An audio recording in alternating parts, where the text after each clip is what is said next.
Hello दोस्तों, welcome to back your YouTube channel goal PhD art channel में आप सभी का बहुत बहुत स्वागत है। आज हम चर्चा करेंगे पुनरुत्थानवाद या पुनरुत्थानकालीन कला।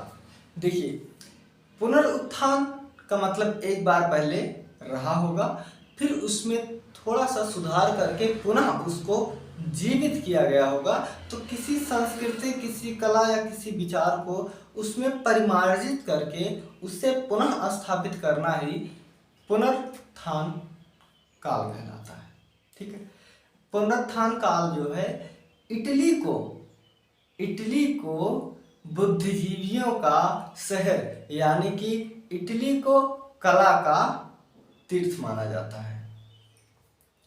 यहाँ देखिए, जो पुनरुत्थान काल पूरा है ये 1300 से लेकर 1780 तक है, यानी कि 13वीं से लेकर 18वीं सदी तक है। गोथिक कलाकार के जो भी कलाकार थे वो उस गोथिक कलाकार के जो देखिए, गोथिक कलाकार में बड़े बड़े चर्चों का प्रयोग हुआ, रंगीन कांच की खिड़कियों का, यानी कि जो शास्त्रीय वादिकता थी, जो धर्म था, उससे वो उब चुके थे। और वे कलाकार उस घिसी पीटी धार्मिक संस्कृतियों से निकलकर अपने खुद के विचार प्रस्तुत करना चाहते थे।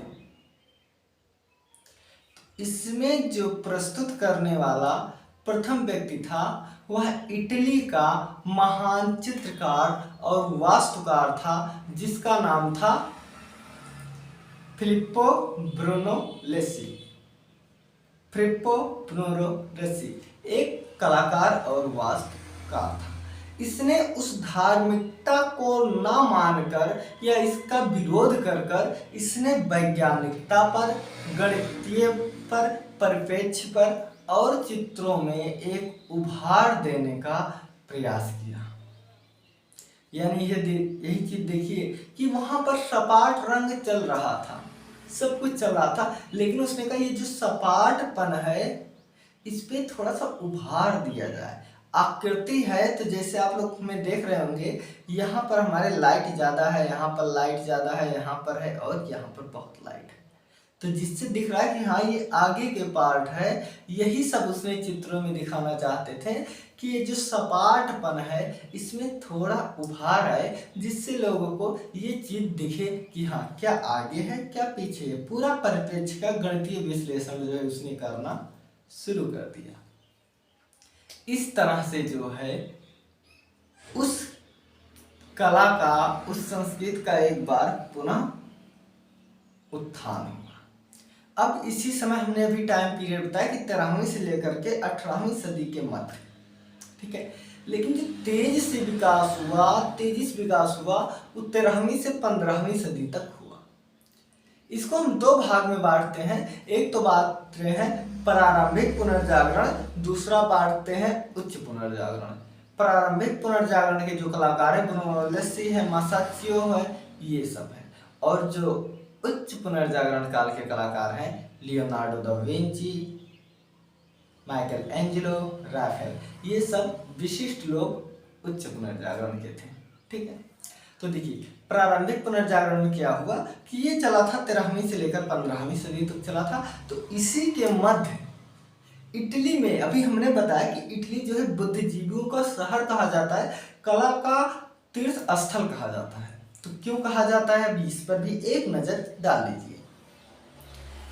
इटली में सभी कलाकार आकर बाहर से बसने लगे। जब बसने लगे तो उन लोगों ने सोचा कि अब हम इस घिसी पिटी नीति को ना अपना के अपने विचारपूर्ण वैज्ञानिकता पर ध्यान देंगे, गणितीय तथ्य पर ध्यान देंगे, ना कि धार्मिकता पर, जय श्री राम जैसे कार्य करेंगे।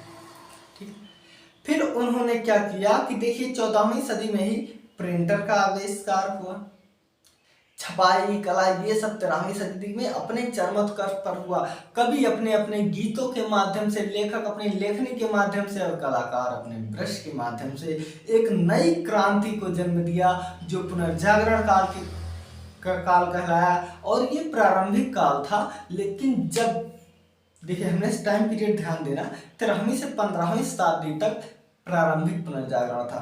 उसके बाद 15वीं से 1530 तक यानी 3 साल इतने तेजी से उत्थान हुआ, इतनी तेजी से हुआ कि जो कला जगत में एक सीमा सा गिर गया और वो कलाकार अभी भी उसी सीमा पर रगड़ रहे हैं, इतनी तेज आविष्कार हुआ।